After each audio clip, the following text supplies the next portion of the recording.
morning, class. Good morning, ma'am. Okay. You may stand up for the opening prayer. Okay, in the name of the Father, of the Son, and of the Holy Spirit. Amen. Okay, now you may take your seats. Before I will start our activity for today, is there anyone absent? Angel Mark is absent. Oh, Angel. I've observed that she's been absent, or if she is not absent, she's always late. Do you know anything about her, or does she talks about her condition? No. Okay, so yesterday we had our lesson, and I promised that today we will be having an activity. So what was our lesson yesterday? Yes, Lara. Our lesson yesterday was about the non-locomotor and locomotor movements. Okay. Now, what can you say about locomotor movement? Yes, Lara. Locomotor movements is moving your body from one place to another. Very good. Very well said. How about John? What can you say about non-locomotor movement? When you say about non-locomotor, it's about movement and yes. Okay, very well said. Very good. All your answers are correct. So today, I hope you bring with you your PE uniform because we will be having our activity. Please wear your shoes and something that will make you comfortable.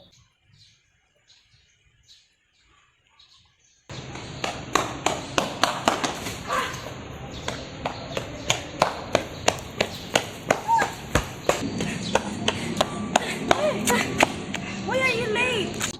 I'm sorry, I'm late. Okay. Put your bag there. We'll be having our activity. Are you okay? Yes, ma'am. Okay, good. Now let's execute the locomotor movement and non-locomotor movement. For our non-locomotor, let's have jumping jack. Okay? Follow me. 1, 2, 3, go. 1, 6, 7, 8. And for our locomotor, let's have running from the blue line to the other blue line. Okay? Yes, ma'am.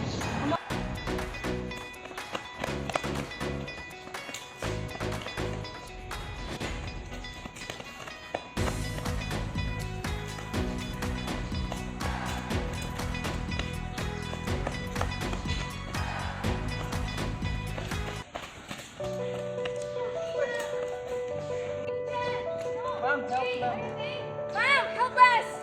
Angel! Hey, wake up! Angel! Are you okay? Oh my god, tell her let's bring her to the clinic.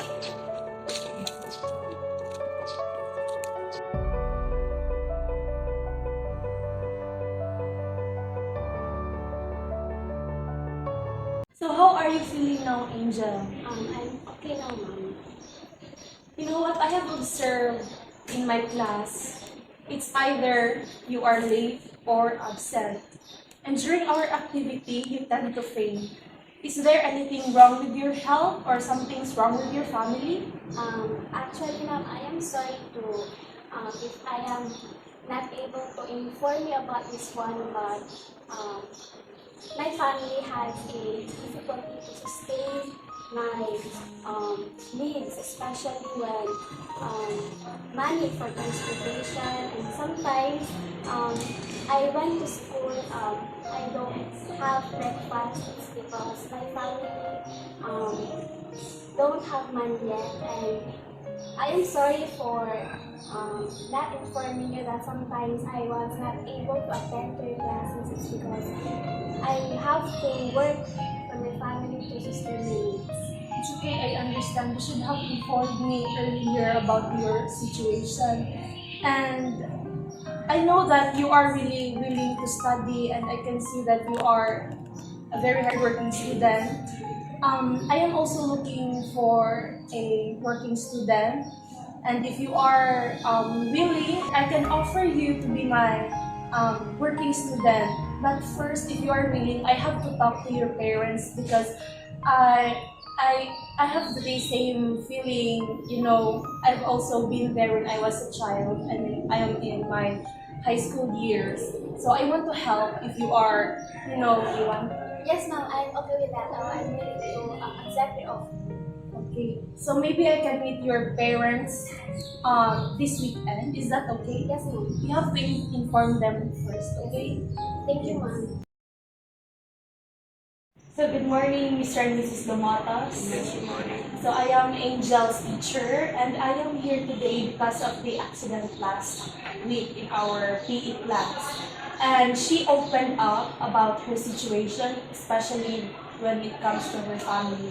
And I have offered her to be my working student so that I can help her when it comes to financial things. And of course, if she will be my working student, I can assure you that I can send her to school. You don't have to worry about the things. You don't have to pay. It's all my responsibility. The reason why I am doing this is because I can see that your child is really motivated and is a really hardworking girl, and I understand.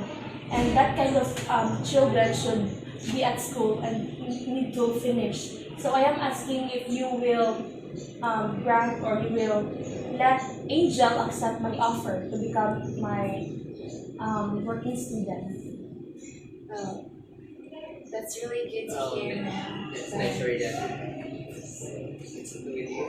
It's for Yeah, sure. It's really good. How about you? Yes, it's great.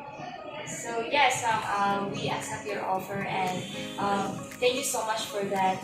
I hope Angel will be in a good hands, and yes, I really trust you, our daughter. Thank you so Thank you, much. thank you, You ma'am. don't have to worry, I will take care of your daughter. Because she's very good and very kind student. Thank you, ma'am. Thank you for your Thank you so time. much. Thank you, thank you.